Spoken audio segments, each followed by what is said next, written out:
Hola, ¿qué tal? Buenos días, bienvenidos a todos.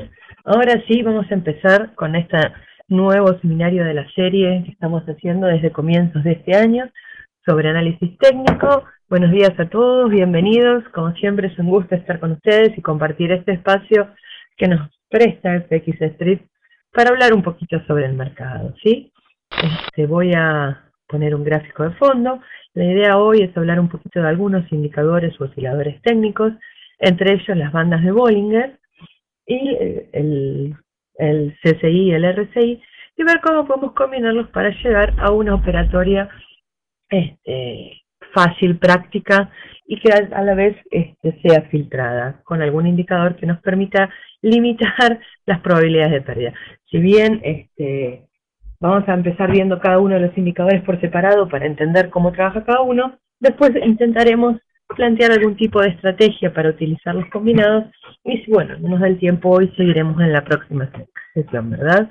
Como ustedes sabrán, este indicador, en las bandas de Bollinger, consiste nada más ni nada menos que en una media móvil, la línea central, que ven aquí, a la que se le añaden dos desviaciones estándar, que miden la volatilidad del precio, ¿sí?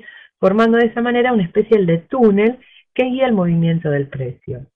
Que este indicador, que fue creado por John Bollinger, de ahí su nombre, es muy similar a las medias móviles o los promedios móviles, con la diferencia de que los promedios se fijan, las medias móviles, perdón, se fijan por los promedios o porcentajes de los datos, mientras que las bandas en sí lo hacen por debajo o por encima de los datos o promedios móviles a través de las desviaciones. Mientras la desviación estándar es lo que nos mide la volatilidad, las bandas se autoajustan durante la volatilidad del mercado y se contraen durante los periodos de calma, ¿sí? Estas bandas que delimitan el rango en el que debería moverse el par que estamos estudiando, tienen como característica distintiva en que el espacio entre la banda superior e inferior varía de acuerdo a la volatilidad del mercado, ¿sí? Bajo determinadas premisas que John Bollinger explicó de esta manera. Los precios exactos tienden a ocurrir cuando las bandas son estrechas y ha bajado la volatilidad. Cuando el precio se sale de las bandas, se espera que continúe la tendencia, ¿sí? Si los máximos y mínimos de una cotización fuera de las bandas es seguido por máximos y mínimos dentro de las bandas, entonces ahí sí tengo un cambio de tendencia. Cuando una de las bandas se ajusta empujando por un movimiento, se espera que la tendencia vaya hacia la otra banda. Y puede que aquí veamos algunos ejemplos de ello, ¿verdad? El precio se sale de las bandas, se espera que la tendencia continúe. Pero si los nuevos precios, si las nuevas velas abren por dentro de las bandas, nos están indicando de una u otra manera que el precio debería dirigirse hacia la zona de la siguiente banda.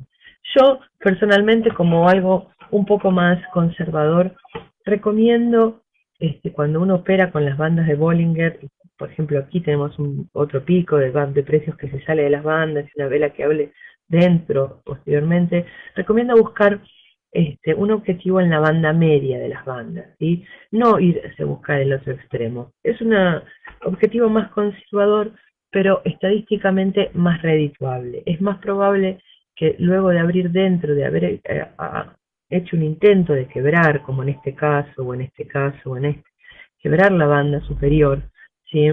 Lo más probable es que se aproxime a la media y no siempre cumpla con el objetivo de alcanzar la banda siguiente. Fíjense, por ejemplo, en este caso, que tenemos el PER acelerando, de una u otra manera, aquí prácticamente nos está diciendo que la tendencia es alcista y el precio debería acelerar. Con la apertura dentro de la banda, ¿sí? El precio debería acercarse a la banda media. Finalmente lo logra aquí, pero en el medio tenemos todo este movimiento contrario a nuestra operación, ¿sí? Que no es lo más recomendable, ¿sí? Por eso les digo, busquen un objetivo prudente, probablemente en el centro, en la banda central, y no buscar la banda siguiente. A los pares les cuesta mucho alcanzar las bandas siguientes, más cuando hay una tendencia, como en este caso, alcista, ¿no? Lo más probable es que al quiebre de las bandas continúe, perdón, y no que se vuelva, ¿sí? Y utilicemos la banda del medio también como soporte dinámico o punto de entrada a la alza nuevamente.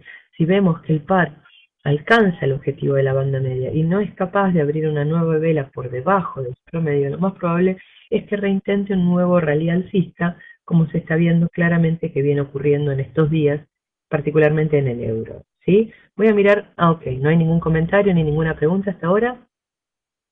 Por favor, si tienen alguna duda, no hay problema, pues escríbanlo, yo puedo interrumpir para comentarlo. De todas las maneras, otra cosa que tenemos que tener en cuenta con respecto a las bandas, es que cuando las bandas se mantienen bien cercanas, son síntomas de un periodo de baja volatilidad en el mercado, ¿no? En cambio, cuanto más alejadas están una de la otra, indican que la volatilidad crece. Cuando al mismo tiempo lo que tenemos que mirar es la pendiente, ¿sí? O la inclinación que tienen las bandas, ¿sí? En este caso, con unas bandas paralelas, pero alcista, ¿sí? Con una pendiente importante, nos está marcando que la tendencia es claramente alcista. En cambio, cuando tiene solo una ligera pendiente y permanecen bastante paralelas, digamos, durante un tiempo bastante largo, nos encontramos que el precio sí lateraliza, como en este caso, entre las bandas, ¿sí? No hay una definición clara de tendencia, ¿sí? Y actúan como una especie de canal, ¿sí? Una especie de canal donde vamos de una punta a la otra, de una punta a la otra, sin grandes definiciones en el precio.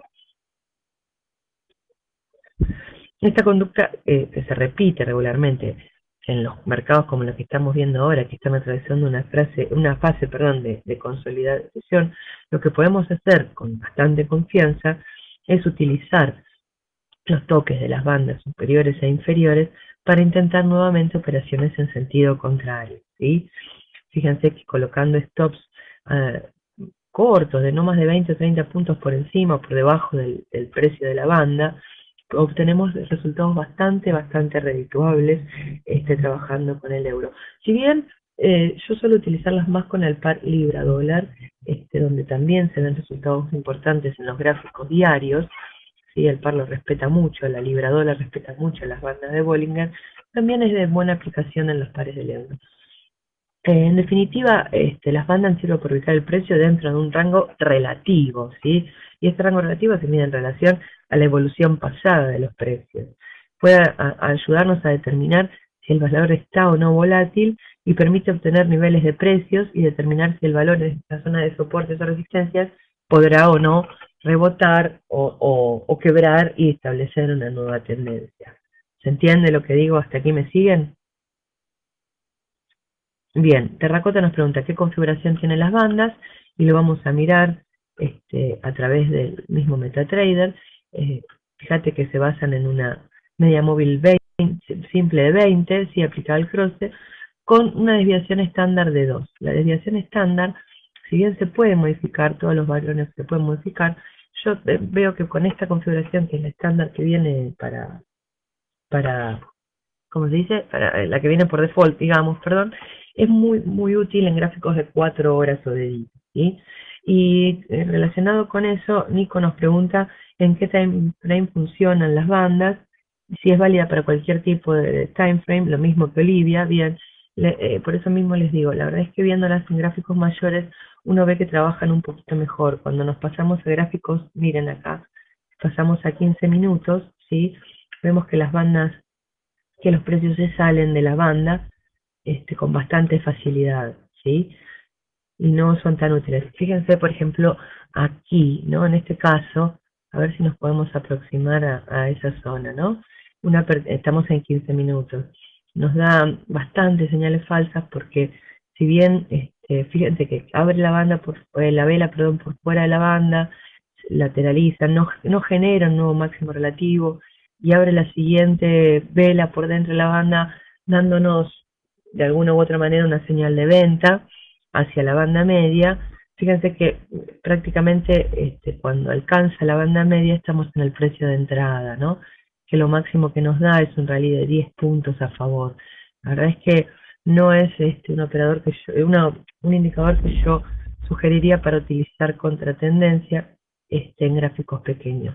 Lo que sí es útil es buscar rebotes en la banda inferior, porque de una u otra manera, y a pesar de la lateralización, sabemos que el euro está con una pequeña, leve tendencia alcista, ¿sí? Entonces, en gráficos más pequeños yo les sugeriría que solamente busquen señales alcistas cuando la tendencia es alcista. Para irle en contra a la tendencia con las bandas de Bollinger en gráficos chiquitos no funciona. No, yo trabajaría con eso. De todas maneras, vamos a hablar un poquito del RSI, de cómo funciona este indicador y cómo podemos filtrar las bandas de Bollinger con el RSI, que es la idea de lo que pensaba hablar hoy. ¿Okay? Estoy un poquito resfriada, como notarán, pero bueno, la verdad es que siempre prefiero trabajar en gráficos más grandes. ¿Está bien? Sandra nos pregunta si una desviación de 1 es un buen indicativo de entradas y salidas. La verdad es que no. La desviación mínimo tiene que ser de 2. Podemos trabajar con desviaciones de 2,5 y 1,5, pero no, tanto como 1 no. Es muy chico el rango, me achica mucho el rango de trabajo, ¿sí? Entonces se puede quebrar más fácilmente si lo achico. Robert, ¿cómo situaría el stop loss? Como te comentaba, el stop loss debería buscar un soporte o resistencia. Ustedes saben que yo soy muy amiga de buscar soportes y resistencias estáticos en los pares, niveles de máximos y mínimos, donde el precio se detiene, donde la oferta se iguala con la demanda, por lo que yo buscaría colocar mi stop loss por encima de algún máximo relativo anterior. Por ejemplo, en este caso, ¿sí? Yo considero que esta vela que reabre dentro de las bandas, luego de este pico fallido de escape, ¿sí? Si esta vela abre por aquí y yo decido entrar, mi stop loss estaría unos pips por encima de este pico anterior en 41.38, ¿sí? Mi entrada es 41.13, por ahí, por lo que pondría un stop de unos 40 pips en 41.40, 45, unos puntos por encima de un máximo anterior. ¿Sí? Eso es lo primero que buscaría, ¿sí? Si hay un máximo relativo anterior que me está dando señal de entrada, entonces mi stop estaría unos pips por arriba de eso. Como en este caso, un caso inverso, el fallido quiebre a la baja y la vela abriendo por dentro de las bandas, ¿sí? Mi entrada sería con la apertura de esta vela en la zona de 38.60 y mi stop estaría por debajo de este mínimo de relativo en 38.30. Un 38.20, una cosa así. Fíjate que estamos hablando de un stop promedio de 20 pips cuando la distancia de la apertura hasta la banda media es de 70, 80 pips, en este caso es un poquito más, pero me parece que el costo-beneficio es bastante importante, favoreciendo el beneficio, por lo que buscaría un stop de no más de 40 o 50 puntos cuando mi objetivo es de 70 a 80. ¿Sí? Ahí vi que, Alirio, preguntas por qué. ¿Por qué qué? No sé en relación a qué viene tu pregunta. Por favor, aclárame. Sí, Orlando, ¿por qué se dice que cuando las velas están entre la desviación 2 y 1 están en tierra de nadie? Bueno, precisamente es lo que te comentaba, ¿no? Estamos hablando de un periodo de consolidación o de lateralización, las bandas me están marcando el rango en el que se mueven y por ende no hay una tendencia clara. Pero decimos que cuando las velas están entre dos niveles de desviación, el par estaría consolidando dentro de un determinado nivel sin definir una tendencia, y lo que nosotros en definitiva buscamos para operar es alguna tendencia, ¿verdad? Una contratendencia en este caso. ¿Se puede colocar, Alirio pregunta, ¿se pueden colocar líneas de tendencia dentro de las bandas? Claro que se pueden colocar líneas de tendencia. Como en toda especie de canal, la colocación de líneas de tendencia nos ayuda a determinar posibles puntos de quiebre que nos pueden dar señales, o no solo dar señales, sino reforzar nuestras perspectivas. Si, por ejemplo, a ver si encontramos algún ejemplo claro, aunque la verdad es que como el par está muy lateralizado, no hay mucha claridad en estos momentos para colocar una línea de tendencia. Acá no me gusta, ¿no?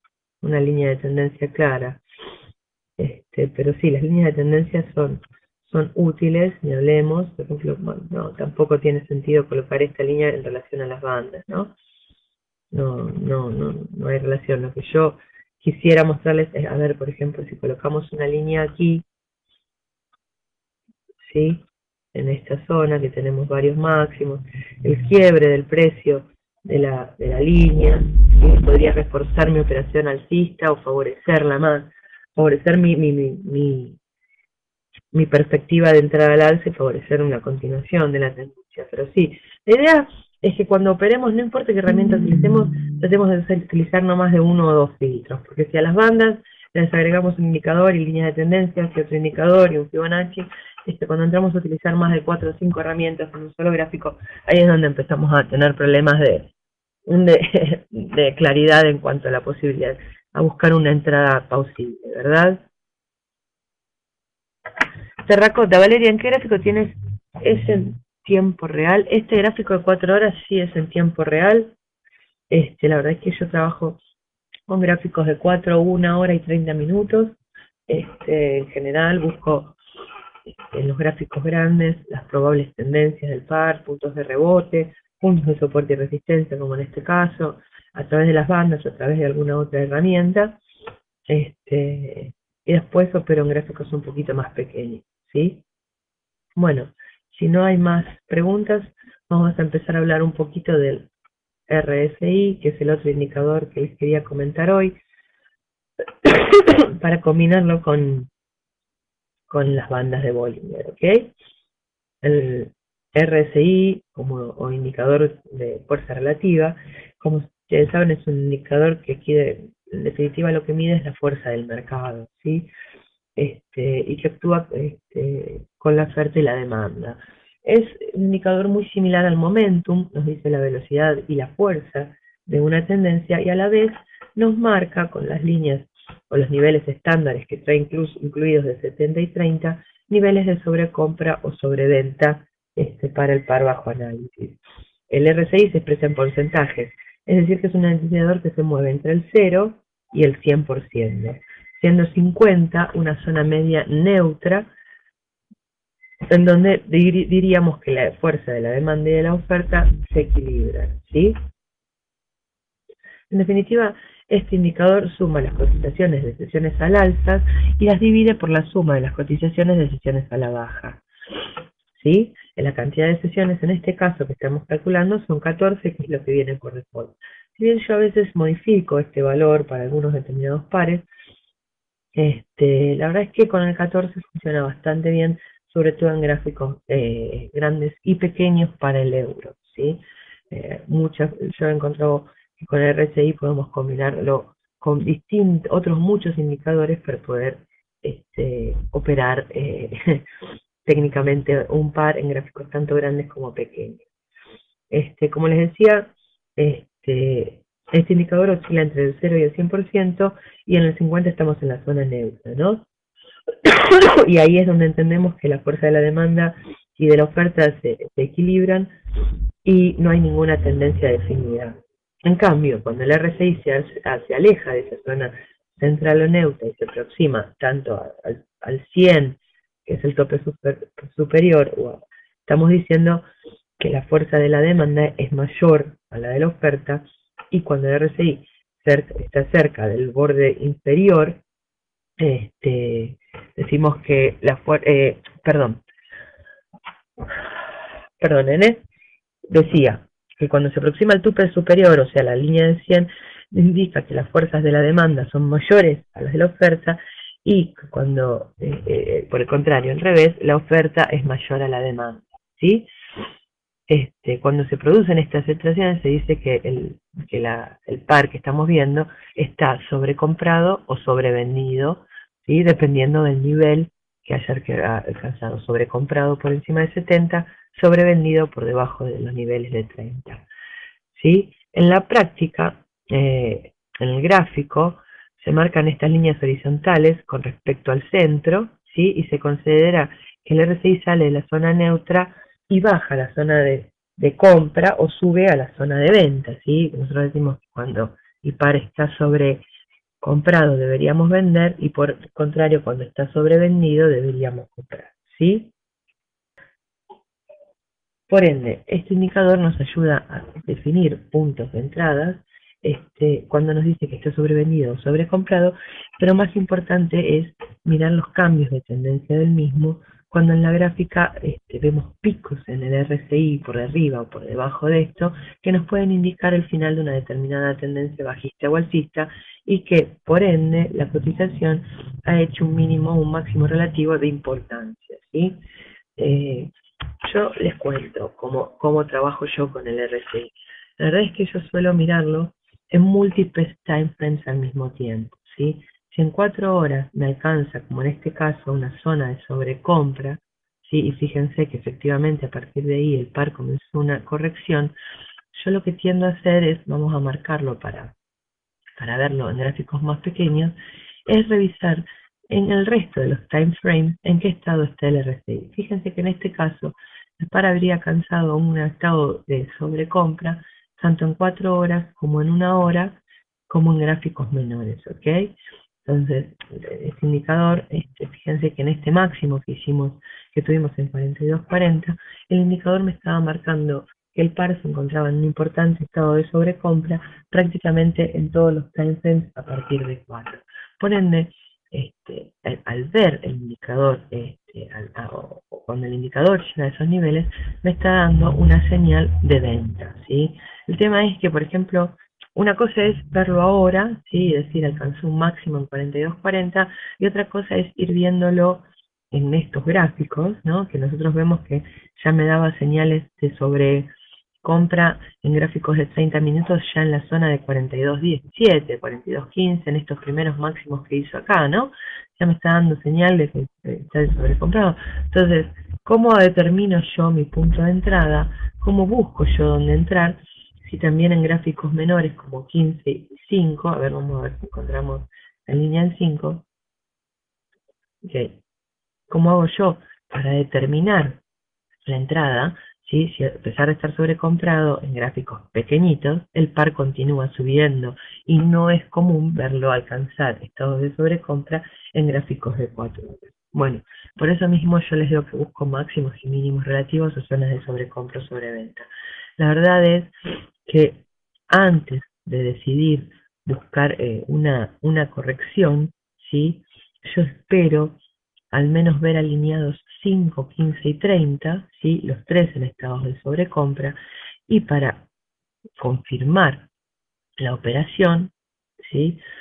Podemos utilizar las bandas, ¿sí? En tanto y en cuanto en gráficos pequeños el par siga abriendo, vamos a agrandar un poco el gráfico para que un poquito. A ver, acá estamos, sí, acá en tanto y en cuando yo siga teniendo las velas, como en estos casos, abriendo por encima de las bandas, yo sigo esperando, ¿sí? Sobre todo en 30 minutos. Fíjense cómo las velas, a pesar incluso de esta pequeña que es un poquito bajista, continúan abriendo por encima de las bandas, ¿sí? La vela siguiente abre por dentro de las bandas en 30 minutos. Entonces yo paso a mirar en 15 a ver qué conducta está llevando el par en este momento también con las bandas. Y también lo miro en hora. Sé que suena un poquito complicado, pero la verdad es que yo entraría en mi operación solamente cuando, una vez comprobado que todos los gráficos me están dando señales de sobrecompra, al menos en gráfico de 1 hora yo tendría una vela abriendo por dentro de las bandas. En gráficos menores no, porque la distinción es muy importante.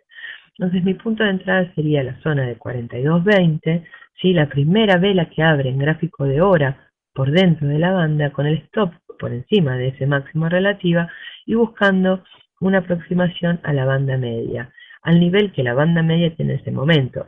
Ojo, porque es una operación que uno la puede ir siguiendo, pero fíjense que el precio de la banda media varía, ¿sí? En ese momento el señal era de 60 puntos, y fíjense que finalmente el par alcanza 50, solamente, pero ya alcanzando la banda y sobrepasando la banda inferior, no la banda media. La banda media se va moviendo, es un indicador dinámico, entonces no es un trade que yo pueda entrar al mercado con un valor fijo de límite y de soporte. Yo tengo que estar aquí e ir siguiéndolo, o al menos establecer a través del backtesting un límite coherente de acuerdo a lo que me dice el pasado del par. De todas maneras, perdón, el RSI, que es un indicador creado por Wiley y que recomiendo usar 60 y 30, la verdad es que muchas veces es recomendable mover los niveles de 70-30 a 20 y 80 en gráficos menores para poder entrar contra tendencia de manera más efectiva, ¿sí? Entonces, a ver, déjenme revisar, sí, ahí estamos, tenemos algunas preguntas. Bueno, vamos a responder las preguntas y seguimos comentando estas. Olivia, las bandas no se usan solamente en canal, las bandas te dibujan el propio canal y se pueden usar tanto en canal como en tendencia. La importancia de las bandas es saber no solo utilizarlas, sino ver cómo abren y cierran las velas por encima o por debajo de ellas y cómo los podemos filtrar con el RSI, ¿sí? Los puntos 30 y 70, ¿qué significan? Bueno, Milena, precisamente de eso estábamos hablando. Son niveles, perdonen, donde podemos determinar, nosotros a través del mismo MetaTrader, fíjense que yo le puedo añadir los niveles que yo quiera, ¿sí? Como 50, ¿sí? 20, ¿sí?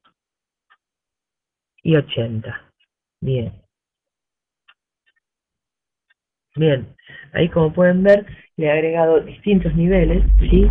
50, que es mi línea neutra, donde la oferta igual a la demanda, y los niveles de 80 y 20 por debajo, encima de los cuales el par estaría sobrecomprado o sobrevendido en exceso, ¿sí? Esta zona entre 70 y 80 lo que me está marcando es que la fuerza alcista fue demasiado importante y que es probable que el par se detenga en esa zona y comience una corrección bajista, ¿sí? Y lo mismo a la zona de 20-30, ¿sí? La fuerza bajista fue demasiado importante, la sobreventa es excesiva, deberíamos estar a punto de ver una corrección alcista en el par, ¿okay? Eso es lo que me marcan estas zonas, ¿sí? El estado de sobrecompra o sobreventa de un determinado par. Lo que pasa es que no todos los pares actúan de la misma manera, por eso les remarco la importancia de realizar backtesting. Yo estaba mirando, por ejemplo, vamos a cambiar un segundito de gráfico, ¿sí? El dólar canadiense, ¿sí? Fíjense en gráfico diario, tiene el RSI sobrecomprado prácticamente en 20, sobrevendido, perdón, en 29 por debajo de 30, lo que de una u otra manera me está diciendo que el par debería corregir, pero si lo miran históricamente, ¿sí? Por eso la importancia del backtesting y de revisar la conducta de un par con respecto a un determinado indicador, nos vamos a encontrar con que muchas veces se alcanza el estado de sobreventa en gráfico diario y no por eso corrige al alza, sino que continúa cayendo. Fíjense, por ejemplo, aquí, ¿ok? Que estaba sobrecomprado, corrigió, sí, al alza, sí, pero fíjense aquí, ¿sí? Está sobrevendido, perdonen, y sin embargo no tenemos ningún tipo de corrección alcista y el par continúa cayendo, ¿sí? Desde aquí hasta aquí hay más de 500 puntos en gráficos diarios, ¿no? Entonces, si yo digo que el par está sobrevendido, no estoy diciendo que es el momento de entrar al alza, ¿sí? Es una indicación de una probable reversión. Yo tengo que aprender a leer la conducta de cada par en particular, con cada indicador en particular, para saber si efectivamente va a ir o no va a ir en contra de la tendencia. Por ejemplo, a ver, esperen que volvamos al gráfico del euro, ¿sí? No sé. ¿Sí? Vamos a buscar otra combinación de RSI, ¿sí? Que también es muy utilizable, que yo utilizo mucho con este par. ¿Okay? Es muy parecido a las bandas del Bollinger, son otras desviaciones estándares, ¿sí? Y lo uso en gráficos de 15 minutos, ¿sí? Lo que yo busco en esto es combinar que el par se aproxime a la tercera desviación y al mismo tiempo me dé un nivel de sobrecompra o sobreventa. Fíjense, en este caso no llegó porque está muy lateralizado últimamente, es un sistema que lamentablemente me está resultando bastante poco útil estos días, pero fíjense en este caso, por ejemplo, ¿no? El par toca la tercera banda y el RSI está sobrevendido en 15 minutos. Esa es una señal de probable reversión. Como estamos hablando en un gráfico de 15 minutos, son operaciones a muy corto plazo. ¿Okay? Fíjense aquí, también lo mismo, alcanza la tercera banda y está sobrecomprado en este caso, no sobrevendido, y otra vez me da un importante rebote bajista. ¿Sí? Entonces, en este caso tenemos señal de sobrecompra, pero no alcanza la tercera banda. Entonces, lo que nosotros tenemos que buscar siempre que operamos es buscar uno o dos indicadores, buscar que nos filtren la conducta y saber cuándo este determinado par, en este determinado timeframe y con estos determinados indicadores, sean las desviaciones, Bollinger Band, RSI, Momentum, no importa cómo lo llamen, analizar la conducta. Por eso les remarco siempre la importancia del backtesting. El backtesting no es más que analizar qué hizo el par en el pasado con estos indicadores que estamos analizando para poder estar seguros de alguna u otra manera, nada es 100% seguro en el mercado de divisas, pero para estar seguros de alguna u otra manera, o tener un alto porcentaje de probabilidades a favor de lo que va a ocurrir si las condiciones se repiten. O sea, si yo sé que tengo sobreventa y el par toca la tercera banda, me está dando una indicación, lo más probable es que corrija a partir de ese punto, ¿sí? Y efectivamente es lo que ocurre en el 90% de los casos con esta señal, ¿ok? A ver, tenemos muchas preguntas. Un segundito, por favor, ¿eh? Como en el mercado actualmente no, Alirio, como el mercado actualmente no tiene dirección y sube y baja rápidamente el precio, ¿qué nos recomienda para tener pips a favor? Bueno, Alirio, esperemos un segundito que vamos a volver al gráfico clásico, ¿sí? Creo que lo que siempre les recomiendo a todos es siempre lo mismo, buscar niveles de soporte y resistencia. Si bien no es del todo claro y siempre hablamos de zona, fíjense que precisamente el mercado está muy lateralizado, tenemos en 41.60, yo siempre busco en gráficos de 4 horas los niveles de soporte y resistencia, ¿no? Fíjense en la zona de 41.60 la cantidad de máximos y mínimos relativos que tenemos en gráficos de 4 horas. Sabemos que el mercado está lateralizado, entonces esta aproximación a 41.60 es sin duda una señal de entrada al mercado porque estamos viendo que no le es fácil despegarse del 42 al euro, ¿sí? Entonces, si yo busco mis soportes y resistencias en estos gráficos, lo mismo que 42.50 a la baja, la verdad es que no veo al euro con grandes motivos para subir y apreciarse tan fuertemente como lo está haciendo, salvo el sentimiento positivo de las bolsas, ¿sí? Entonces, si se aproxima a 42.50, yo intentaría una venta, si se aproxima a 41.60, 41.80, intentaría una compra. Una vez que cuando está operando en rango el mercado, o sea, cuando está muy así, lo que hay que buscar son los extremos, ¿no? Y el indicar eso sería el estocástico, ¿sí? ¿Sí? El indicador estocástico, ¿sí? Fíjense aquí cuando la corta nuevamente y entra, me está dando señal de compra en gráficos de 15 minutos, ¿sí? En esta zona me da señal de venta, ¿sí? Acá no, porque no llega a sobrepasar la línea de 80. Cuando el mercado está lateralizado, lo mejor que pueden utilizar es el estocástico. Bueno, sigamos con las preguntas que de todas maneras, no era ese el tema de hoy, ¿sí? A ver, volvamos al gráfico y sigo mirando. ¿Qué opina de la combinación entre indicadores EMA 7 y 50 para el euro dólar? Beto, la verdad es que nunca probé esa combinación de 7 y 50 para el euro dólar. Pero en general, una media corta y una media larga suelen tener buenos resultados. Yo te diría que pruebes con números Fibonacci, como 8, por ejemplo, en vez de 7, que van a tener muy pocos cambios con respecto a tus valores y probablemente terminen siendo más acertados. Pero la verdad no podría decirte porque nunca lo probé. María, son desviaciones. Son muy parecidas a las bandas de Bollinger, si no les explico. Ahora les explico, sí, también pregunta, así que ahora les muestro las desviaciones, ¿sí? A ver, vamos a poner de vuelta ese template. No, ese no era. Acá lo filtro, como pueden ver, también con el ADX. Lo que pasa es que de acuerdo a las condiciones del mercado, uno puede ir variando y debe ir variando los indicadores que utiliza, ¿verdad? Y eso es lo que yo hago, ¿sí? Cuando el mercado está lateralizado uso algunas cosas, cuando no uso otras. Fíjense que es una media móvil 20 simple, no exponencial, está mal, ¿ok? Con niveles de desviación de 34, 55, 89 y 200. Y a la baja lo mismo, menos 34, menos 55, menos 89 y menos 200. ¿Lo llegan a ver? Ahí está. Es una media móvil simple de 20, ¿ok? Eso es lo que uso. Orlando. ¿Es válido usar un RSI doble donde el RSI de pedidos cortos me da señal de entrada y el largo de sobrecompra y sobreventa? Claro que sí, puedes variarlos, combinar los, los indicadores para obtener distintas señales, sí, sin lugar a dudas. Lo que yo suelo combinar son distintas modalidades de estocástico, por ejemplo, al mismo indicador usar estocásticos de distinta longitud, eso me da resultados también, estocásticos más rápidos y más lentos. Pero bueno, de todas maneras, a ver si podemos volver a donde estábamos, que va a estar difícil.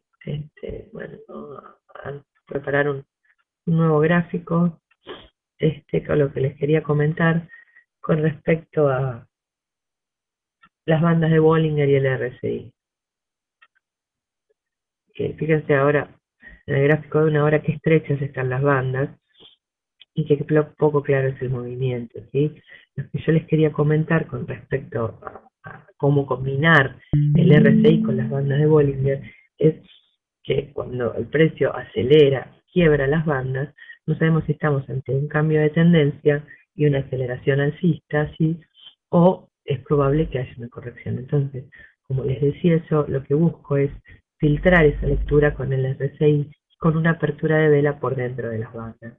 Si el RSI alcanza esos nuevos picos máximos por encima de 70, que es mi zona de sobrecompra, y debería esperar la apertura de una vela dentro de eso, con un stop por encima de ese máximo relativo anterior, para poder entrar al mercado y ganar unos puntos, ¿sí? Porque el problema con las bandas es que si bien ahora las vemos así estrechitas, fíjense, por ejemplo, en este caso como las sale de las bandas, ¿sí? Cuando sabemos muy bien la inclinación alcista, una apertura por encima me puede dar una señal de aceleración y el precio continuar alcista, ¿sí? Entonces, yo no tengo una clara señal de venta ahí, ¿sí? El precio puede continuar subiendo a partir de ahí, ¿sí? Entonces, busquemos filtrarlo con el RSI que de una u otra manera me está marcando cuando reentra en la línea de 70 que ya se agotó la fuerza alcista y es probable que iniciemos una corrección bajista, ¿ok? No escuchaste los valores de las desviaciones. Bueno, los voy a repetir por última vez, no hay problema. Perdón, voy a cambiar el template para que lo vean. Así lo pueden ver también en pantalla, ¿ok? 34, 55, 89 y 200, y a la baja menos 34, menos 55, menos 89 y menos 200, ¿ok? No son desviaciones estándares como las de Bollinger, sino que son niveles, ¿sí? No son desviaciones de 34 y 55, si no les van a dar números irrisorios, las bandas se van a ir muy lejos. Son niveles nada más de desviación, ¿sí? Ok. Bueno, si tienen alguna otra pregunta, me gustaría que la hagan ahora, porque es la hora y vamos a ir terminando el seminario de hoy. Así que les doy lugar a hacer alguna otra preguntita antes de despedirme de ustedes y continuar con mi rutina diaria y mi resfrío. De todas maneras, les voy a dejar también mi dirección de Messenger por si quieren añadirme a Messenger. Yo estoy siempre conectada, parcialmente durante las sesiones europea y americana, un poquito en la asiática también. Así que con gusto voy a atender cualquier duda que tengan al respecto del mercado. Gracias, Enrique. Muchas gracias. Bueno, ¿no hay más preguntas? Ok. Bueno, gracias y hasta pronto. Nos vemos en la próxima sesión, ¿ok? Nos vemos.